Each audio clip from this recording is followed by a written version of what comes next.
네, 안녕하십니까. 패드시코리아 황인호 대리입니다.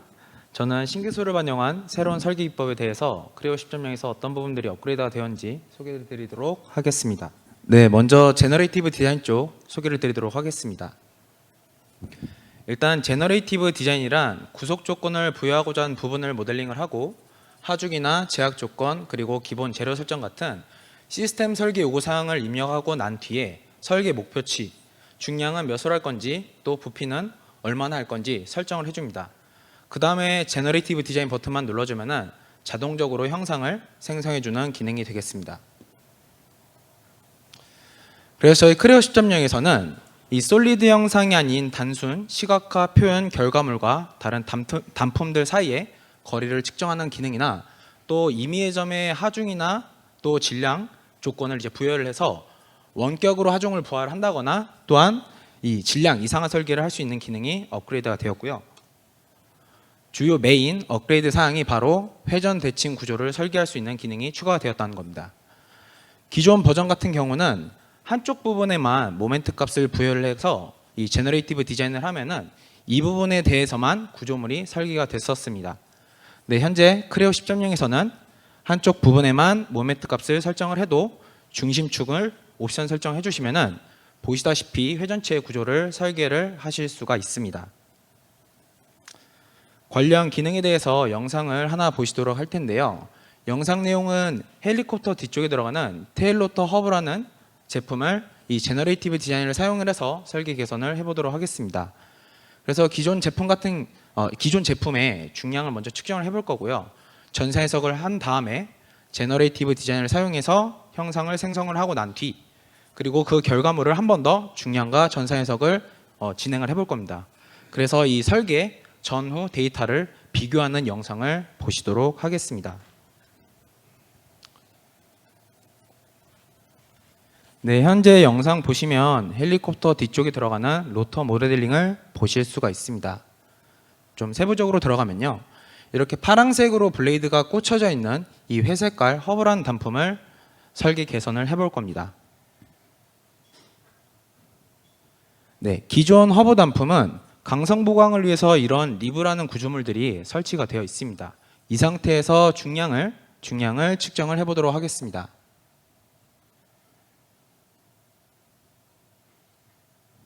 네, 중량 측정 결과 1.049kg인 것을 확인을 했고요. 전사 해석을 해보도록 하겠습니다. 네, 전사 해석은 저희 회사 기능 중에 크레오 시뮬레이션 라이브 기능을 활용을 해서 빠르게 전사 해석을 해보겠습니다. 이미 구속 조건들은 다 부여가 되어 있는 상태고요. 시뮬레이트 버튼을 눌러줍니다.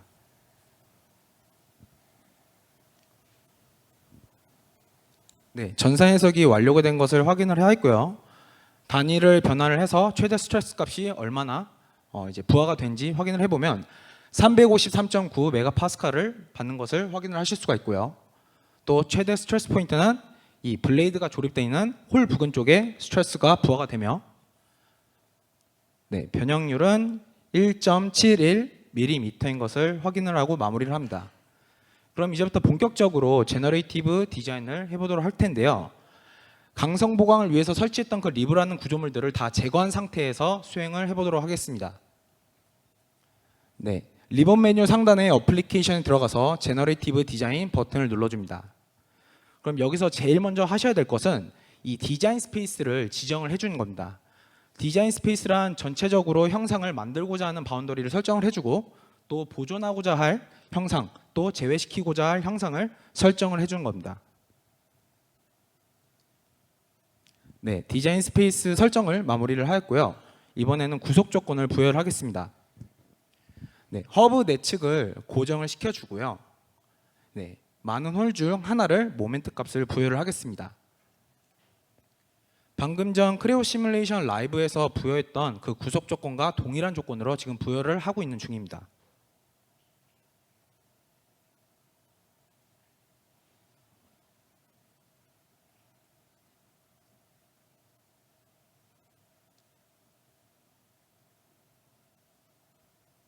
네, 구속 조건까지 부여가 완료가 되었고 마지막으로는 설계 목표치를 입력을 해주겠습니다. 지금 부피는 어느 정도 할 건지 또 구조물을 수직이 아닌 각도를 얼마나 틀어가지고 생성을 할 건지 세팅을 해주고 있습니다.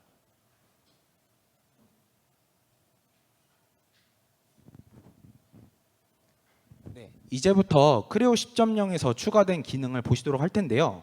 어드 컨스트레인트에 들어가서 시메트리라는 항목을 선택을 해줄 겁니다. 근데 기존 버전 같은 경우는 일반 대칭에 대한 부분만 인식을 해서 형상을 설계를 해줬었는데 지금 보시면 회전 대칭 구조까지 설계하실 수 있도록 옵션이 추가가 되었습니다. 그래서 저는 이 두 번째 아이콘을 선택을 하고 이 중간에 있는 중심축을 이제 옵션 설정해 보도록 하겠습니다.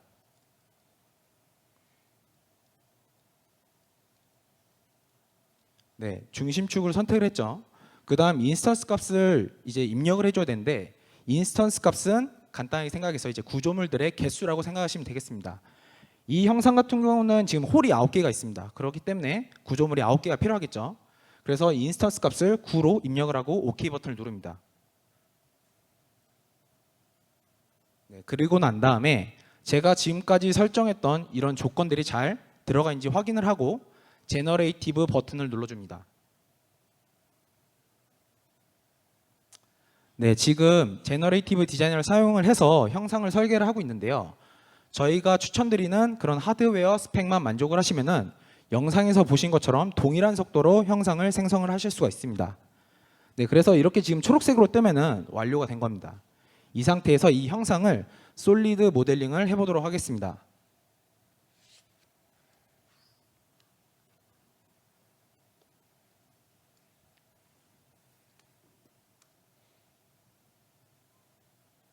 네, 솔리드 모델링이 방금 완료가 된 것을 확인을 했습니다. 그러면은 이 결과물을 이제 중량을 측정을 해보고 전생의 속도 한 번 더 수행을 해보도록 하겠습니다. 네, 중량을 측정을 해보니 1.29kg, 이제 개선 전 제품 대비해서 15g 정도 이제 경량화된 것을 확인을 할 수가 있죠. 그리고 크레오 시뮬레이션 라이브로 한 번 더 전세 해석을 수행을 할 건데 구속 조건은 아까 제너레이티브 디자인에서 부여했던 그 조건을 그대로 연동을 해서 해석을 하실 수가 있습니다. 그래서 어떤 설정도 안 하고 바로 시뮬레이트 버튼을 눌러줍니다.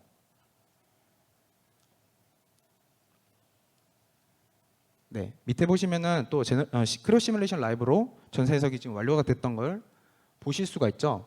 그래서 단위를 변환을 해서 최대 스트레스 값이 122.4, 이 개선 전 제품 대비해서 240메가파스칼이 또 수치가 떨어진 것을 확인을 하실 수가 있고요. 최대 스트레스 포인트는 여전히 홀 부근에서 발생은 하지만 변형량은 0.2, 아까 이제 개선 전 제품 대비해서 약 1.5mm 정도 이제 수치가 떨어진 것을 확인하실 수가 있습니다. 그래서 저희가 이번에 크레오 10.0에서도 이 제너레이티브 디자인을 사용해서 회전체 구조도 설계를 하실 수 있다는 것을 참조를 해주셨으면 좋겠습니다. 네, 영상은 마무리를 하고요. 그 다음은 매뉴팩처링 쪽으로 넘어가도록 하겠습니다. 매뉴팩처링 쪽에서는 3D 프린팅 쪽과 이 NC 가공 프로그래밍 쪽에서 업데이트가 되었습니다. 먼저 3D 프린팅 쪽에서 어떤 부분들이 좀 업그레이드가 되었는지 확인을 해보면 다양한 격자 구조 타입들이 추가된 것을 보실 수가 있습니다. 일반적인 빔 격자 구조나 또 음의 포화송 비율을 가져서 높은 에너지를 흡수할 수 있는 어세틱 격자 구조, 그리고 구조 효율성이 가장 높을 뿐더러 유체 역학적으로나 제품 경량화 목적으로 제품을 설계하고 싶을 때 사용하는 IWP 격자 구조가 추가가 되었습니다. 네, 그 다음은 NC 가공 쪽에서 이 고속 밀링에 대한 부분들이 업그레이드가 되었는데요. 첫 번째는 저희가 밀볼륨이라고 가공하고자 할 부분을 모델링을 해서 설정하는 기능이 있는데 이게 일반 밀링 기능에서만 지원을 했었고 고속 밀링 기능에서는 설정이 불가했었습니다. 하지만 이 크레오 10.0에서는 이 밀볼륨을 고속 밀링에서도 설정을 하실 수 있도록 개선이 되었고요.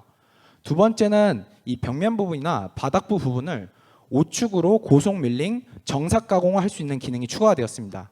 그래서 그에 따른 배럴 공구들이나 밀링 커터 같은 부분들도 옵션이 추가되었고요. 세 번째는 이 가공할 때 사용되는 그 헤더별로 CL 데이터를 분산화해서 확인을 하실 수 있게 되었습니다. 이 부분은 영상 보면서 소개를 드리도록 하겠습니다. 네, 저도 이 기업박스 모델링을 통해서 영상을 소개를 드리도록 할 텐데요. 이 기업박스 안에 있는 단품을 격자 구조로 설계를 한번 해볼 거고요. 그 다음은 밀 볼륨을 설정을 해서 고속 밀링, 황삭 가공을 하고 난 다음에 그 벽면 부분을 오축 마무리 가공하는 것을 보여드리도록 하겠습니다. 그리고 마지막으로 이 어댑터라는 제품을 선반 가공할 때 사용하는 헤더별로의 CL 데이터를 분산해서 확인할 때 어떤 식으로 표현이 되는지, 출력이 되는지 또한 보시도록 하겠습니다.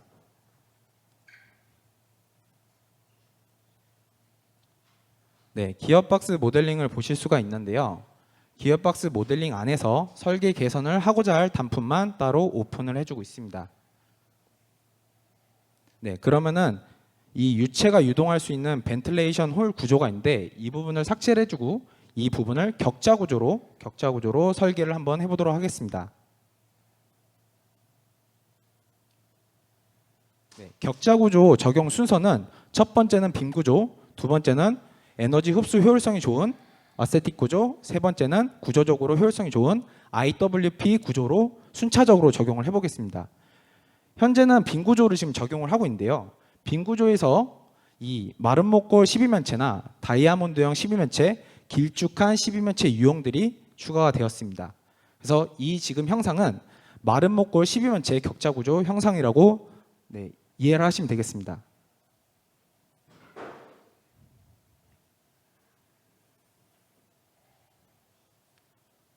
네, 사이징 설정까지 다 완료가 되었고 미리 보기를 통해서 격자 구조가 잘 반영이 되었는지 확인을 해보겠습니다. 네, 지금 잘 들어가 있죠. 그 다음 어세틱 구조를 보실 건데 어세틱 구조는 격자 구조 설계는 하진 않고 형상만 확인을 해보도록 하겠습니다.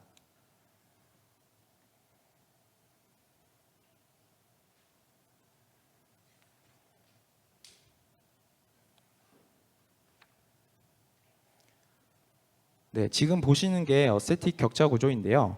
일반적으로 X축으로 충격을 받으면 Y축으로는 팽창하는 게 기본 원리인데 이 어세틱 구조 같은 경우는 X축으로 힘을 받으면 Y축으로도 수축을 하기 때문에 기본 격자 구조부 대비해서 에너지 흡수 효율성이 더 높은 격자 구조입니다.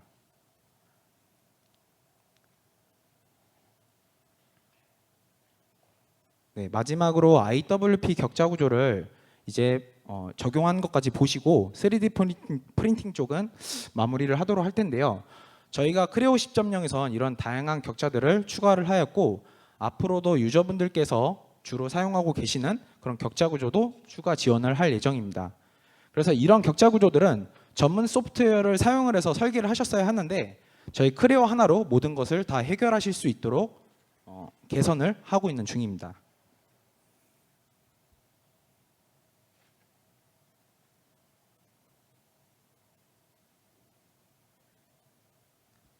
네, IWP 격자 구조를 적용을 했고요. 아까 그 전 시간에서 설명드렸다시피 시뮬레이션 결과를 가지고 그것을 바탕으로 격자 구조를 설계를 하실 수도 있습니다. 네, 3D 프린팅 쪽은 여기서 마무리를 하고요. 그 다음은 NC 가공 쪽으로 넘어가도록 하겠습니다.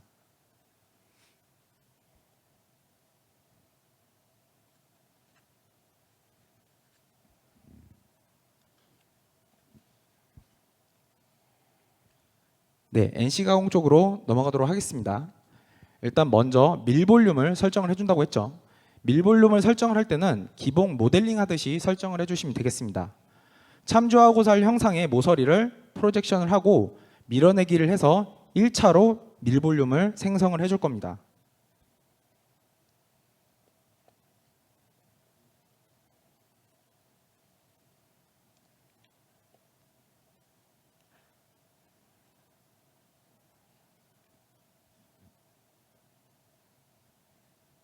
네, 이런 식으로 생성한 밀 볼륨이 기존 제품과는 오버랩되면 안 되다 보니까 기존 제품과 밀 볼륨을 각각 이제 트림을 해서 분리를 해보도록 하겠습니다. 예, 분리를 하면 이런 형상이 나온대요. 그럼 밀 볼륨 설정은 여기까지가 이제 마무리가 되는 거고요. 그다음 이 밀 볼륨을 활용을 해서 고속 밀링, 황삭 가공, 프로그래밍을 한번 해보도록 하겠습니다.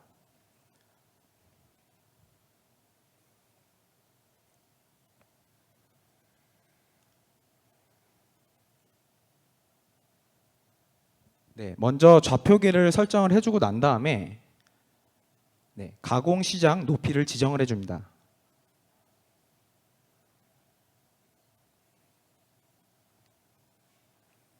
그 다음은 사용할 공구를 지정을 해주고 있고요. 바로 여기서 그 전에 생성하셨던 밀볼륨을 참조 요소로 추가를 하시면 됩니다. 그러면은 옵션 세팅이 끝났는데요. 잘 설정이 되었는지 한번 미리 보기를 통해서 확인을 해보도록 하겠습니다.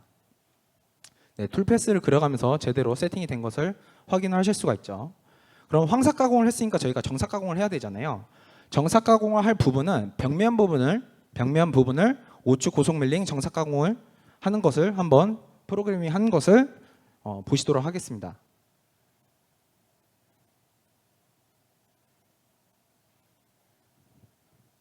지금 보시면은 저희가 배럴 공구들이나 밀링 커터를 이 구체적인 치수들을 수정할 수 있는 옵션 창을 보고 계신데요.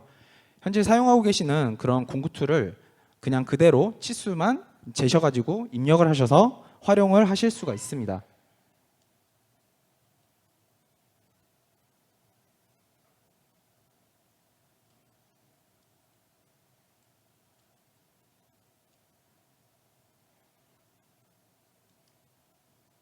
공구 설정이 방금 끝났습니다.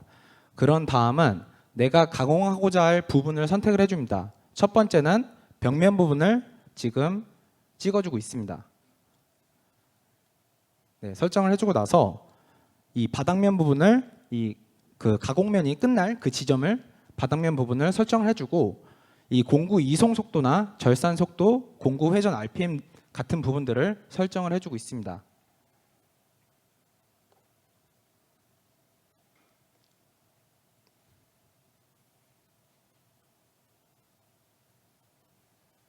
그 외에도 공구 가공 시작 위치나 또한 리드 라디어스 같은 부분들도 설정을 해주실 수가 있고요. 전반적으로 세팅이 끝났으니 이것도 미리 보기를 통해서 잘 입력이 됐는지 확인을 해보겠습니다.